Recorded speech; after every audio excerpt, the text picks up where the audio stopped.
Chaos in the Big 12. We have been saying for months that the Big 12 will be the wildest conference in college football because of the parity, because of how competitive and how wide open this conference is in comparison to the other power conferences. And you're about to see in our Big 12 conference recap just how crazy it will be by season's end. So welcome back to the Gridiron Expert, guys. Ready to break down our official Big 12 predictions. We have predicted every single team game by game, giving you analysis for every single team. And now it is time to conclude it with the recap. As always, please continue to like, comment, subscribe, share our videos, and check out everything down in the description below. That includes our website, thegridironexpert.com, home to our weekly newsletters, home to those expert picks. We're getting closer and closer to the season, guys. The earlier you sign up for those, the better.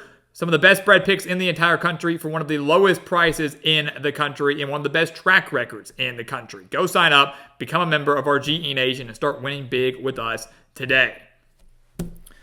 So let's just go ahead and take a look at it. Pull up the standings. Here we go. We've got a three-way tie for first. We have been saying for a while that we do believe Kansas State, Oklahoma State, and Utah are the top teams in the conference. I think it's a three-team race, but Iowa State can make a run. West Virginia, UCF. I mean, a lot of teams with winning records here. And if you look all the way down to Arizona, one game separates Arizona from Kansas State. 7-2 in conference play to 6-3. It is a wide open race, guys. And I'm going to tell you, I believe I did this conference tiebreaker thing right. I really do. And if we did do it right, that means our Big 12 championship will be Kansas State versus Oklahoma State. Because we do have Kansas State beating Oklahoma State beating Utah obviously losing to the Cowboys and not playing Kansas State. So because of the head-to-head, because we've got all this tiebreaker there, that's how we have it. It's absolutely chaotic. Absolutely chaotic. And it's just a wide open conference, guys. I mean, anything can happen. The margin for error is so slim. But what I think is interesting about this, guys, and we believe we've done this tiebreaker thing right, that's what we've got. That means Kansas State or Oklahoma State's going to the college football playoff. And we'll tell you who we believe that will be here in 1 second. But could the Big 12 get more than one team into the 12-team playoff? Is that possible? The champion's going. The runner-up would have 3 losses, but they're the runner-up. Would you put the runner-up in over a team like Utah who only has 2 losses? Or would you dare put Utah in with 2 losses over a team that made the Big 12 championship and they're getting punished for making the title game but losing? Like, if that happens, could you see Utah get in over the loser of the Big 12 championship, depending on what the rest of the nation does? It puts the Big 12 in a really interesting position. It's going to put the playoff committee in a really interesting position. All these teams are worthy. All these teams are solid, but it's going to be a very, very, very tight race. So insane chaos at the top of the standings, but that's what we've got. Right below them, though, you see the margin of error so slim. One game separating Arizona at 6-3 in conference play to Kansas State at the top, who's 7-2 in conference play. We've got Kansas coming in at 9-3, 6-3. It's going to be a big year for the Jayhawks, no doubt about it. They've got a lot of talent if they can stay healthy. If they can stay healthy, they're going to be very, very dangerous and are one upset away from maybe playing in the Big 12 championship themselves. I'm excited for Lance Leipold's squad. You've got Iowa State, who I'm very high on this year. We've got them at 9-3, 6-3. A very, very dangerous team as well, one upset away from playing at Arlington. One of the best defenses in this conference. Got a great underrated offense people aren't talking about. Matt Campbell doing phenomenal things in Ames. Iowa State, very, very dangerous. West Virginia is a team people are high on. We've got them at 8-4, the same record as last year, but 6-3 in conference play. One of their losses coming in the season opener to us against Penn State. So, obviously 8-4, the same record, but pretty good conference record. And they've just got a really tough schedule, guys. I mean, Kansas, Oklahoma State, Iowa State, Kansas State, Arizona, UCF, Texas Tech. I mean, it's a brutal schedule for the Mountaineers. But again, 1 win away, maybe 2, from finding themselves in Arlington. 3 guys that rush for over 700 yards, dangerous rushing attack. Neil Brown saved his job last year and is in store for a pretty big encore. Again, it's insane how close this is. The top, 8 teams are separated by 1 game in the standings. That's, again, the parity of the Big 12, the competitiveness of the Big 12, and the chaos that we've been talking about for many, many months. UCF, right behind them, they're our dark horse, right? UCF is a loaded team. They've got KJ Jefferson, 2 1,400-yard rushers, an underrated defense. The Knights are good, 8-4, 6-3. What can they do on those road games, though? At TCU, at Iowa State, at West Virginia. They host Utah in the season finale. If they can pull off an upset or two, the Knights could be in Arlington. They've got the talent to do that. They were much better than their 6-7 record showed last year. 3 one-possession losses by combined, I believe, 4 points. So, UCF was very, very close to maybe playing in Arlington last year. I mean, it's crazy to think about. And then Arizona. Jed Fish jump ships, go to Washington. Brent Brennan still leads the Wildcats to a winning record, 8-4, 6-3. Tough road slates again at Utah, at UCF, at TCU, at Kansas State in the non-conference. But the Wildcats have the talent to make a run, but we think they fall just short. I mean, again, guys, the top 8 teams, absolutely chaotic. I don't know if we're going to see another conference like this. The ACC was fun for sure. The Big Ten's going to be wild with 18 teams. The SEC, always uber competitive. But the Big 12, I mean, really is anybody's game.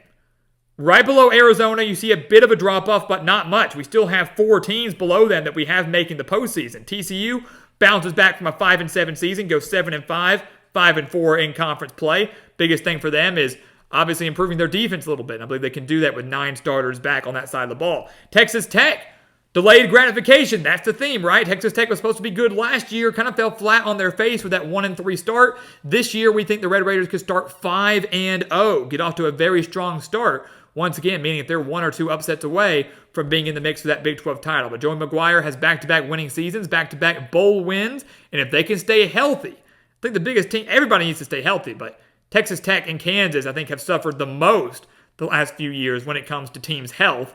Utah as well, obviously, but they weren't in the Big 12 last year. That has kind of hindered their potential success. But if Texas Tech can stay healthy, they could have themselves quite the year with their first 8-win regular season since 2009.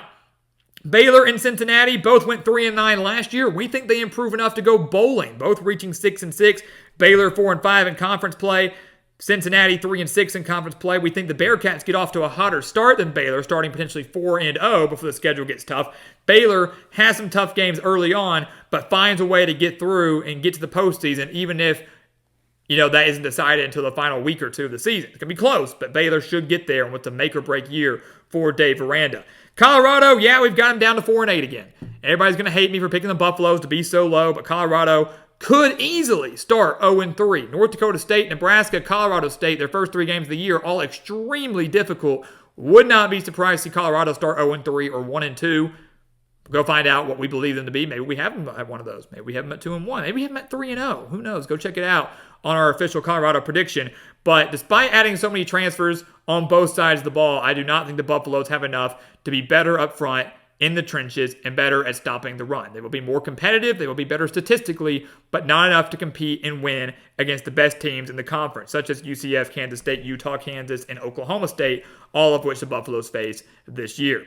BYU, hated having them so low, 4-8. They are a better team on paper. They were 5-7 last year, and they blew an 18-point lead against Oklahoma State that prevented them from making the postseason.